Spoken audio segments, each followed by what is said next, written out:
সবাই তো পুরান ঢাকার তেহারি তেহারি কয়, একবার মিরপুরের তেহারিগুলো খেয়ে দেখেন। সরিষার তেলের তেহারি, পরতে পরতে গোশ থাকবো, পর্যাপ্ত পরিমাণের গোশ থাকবো।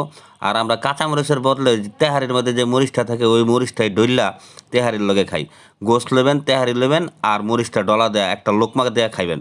আর আমরা কিন্তু কাঁচামরিচটা খুবই কম খাই, আমরা এই মরিচটাই খাই ডইল্লা।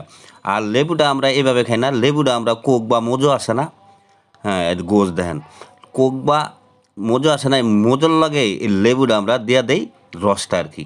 আমরা তেহারির মধ্যে খাই না এই রস। তেহারির লগে যদি এই রসটা খাই তাহলে গ্যাস্ট্রিকের সমস্যা আছে, তাই কোকের লগে মিলিয়ে খাইবেন।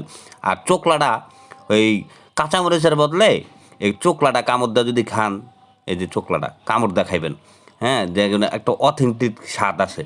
পুরান ঢাকার যে আপনারা যে তেহারিটা খান এর চেয়ে কোনো অংশে কম না। এই তেহারিটা খায় একবার ট্রাই করেন।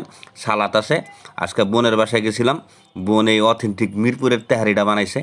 তেহারিটা খায়া তা আপনাদের লগে একটু শেয়ার করলাম। তো একদিন আইসেন আমার এই জায়গায়, আমি এরকম ঝরঝরা গোশ দিয়ে আপনাদের লগে এই তেহারিটা করুম। দেখেন চর্বি আছে গোশতের।